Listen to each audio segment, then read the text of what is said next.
ये कहानी है गौतम बुद्ध और एक दुखी भिखारी के बीच की बुद्ध, जिससे जीवन का बहुत अच्छा ज्ञान मिलता है।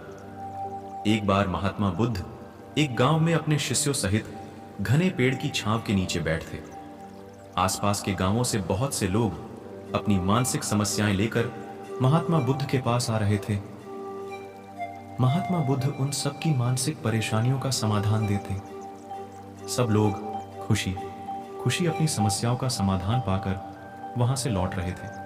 वहीं से कुछ दूर बैठा लोगों को बुद्ध के पास जाते देख एक दुखी भिखारी अपने भाग्य को कोसता हुआ यही सोचने लगा कि अभी कुछ देर पहले तो ये लोग दुखी मन से मुंह लटकाए उन महात्मा के पास गए थे और अब इतना खुश होकर कैसे वापस लौट रहे हैं। आखिर माजरा क्या है, जरा मैं भी जाकर देखूं कि वो महात्मा ऐसा कौन सा खजाना बांट रहा है इन लोगों को। वे इतने प्रसन्न हुए कि उनके चेहरे लाल हो गए। जब वो दुख भिखारी कुछ नजदीक गया तो उसने देखा कि ये महात्मा तो लोगों को प्रवचन देकर लोगों के दुख का निवारण कर रहे हैं। यह देखकर भिखारी के मन में भी तीव्र इच्छा हुई कि क्यों ना मैं भी इन महात्मा को अपना दुख बताऊं। मुझे भी अपने दुख का समाधान अवश्य मिलेगा।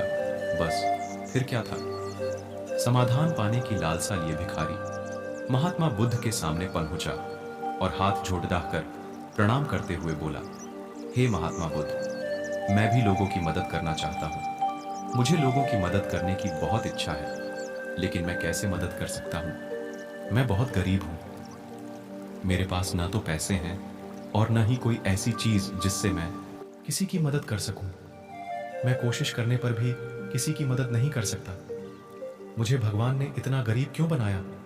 हे महात्मा, मुझ पर कुछ कृपा करो।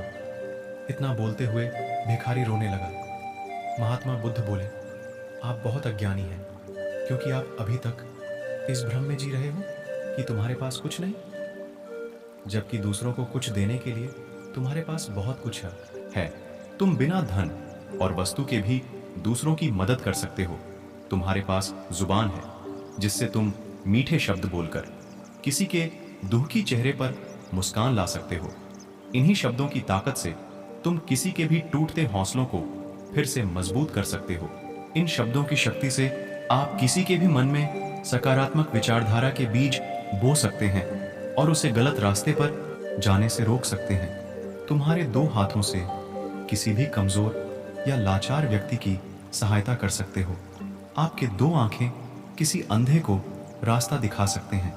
तुम किसी के लिए दुआ कर सकते हो। यह हो सकता है कि उनके बुरे काम फिर से हो जाएं। आप किसी के अच्छे स्वास्थ्य की कामना कर सकते हैं, लेकिन अज्ञानतावश तुम अब तक इस बात को समझ नहीं पाए और इस भ्रम में अब तक जीते रहे कि तुम्हारे पास मदद करने के लिए कुछ नहीं। किसी की मदद करने के लिए धन और वस्तु का होना अनिवार्य नहीं है। बिना धन और वस्तु के भी हम कई प्रकार से लोगों की मदद कर सकते हैं। महात्मा बुद्ध के ज्ञान से भरे ये सुंदर शब्द सुनकर भिखारी के चेहरे पर मुस्कान आ गई और वह खुशी से झूमता हुआ वहां से चला गया। इस बुद्ध मॉरल स्टोरी से हमने क्या सीखा? दोस्तों, महात्मा बुद्ध की इन बातों से बहुत कुछ सीखा गया।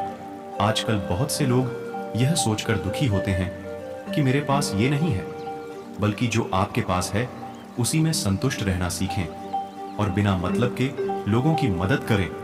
इन्हीं से आपको परम सुख की प्राप्ति होगी। तो दोस्तों, ये बुद्ध मॉरल स्टोरी आपको कैसी लगी जरूर बताना।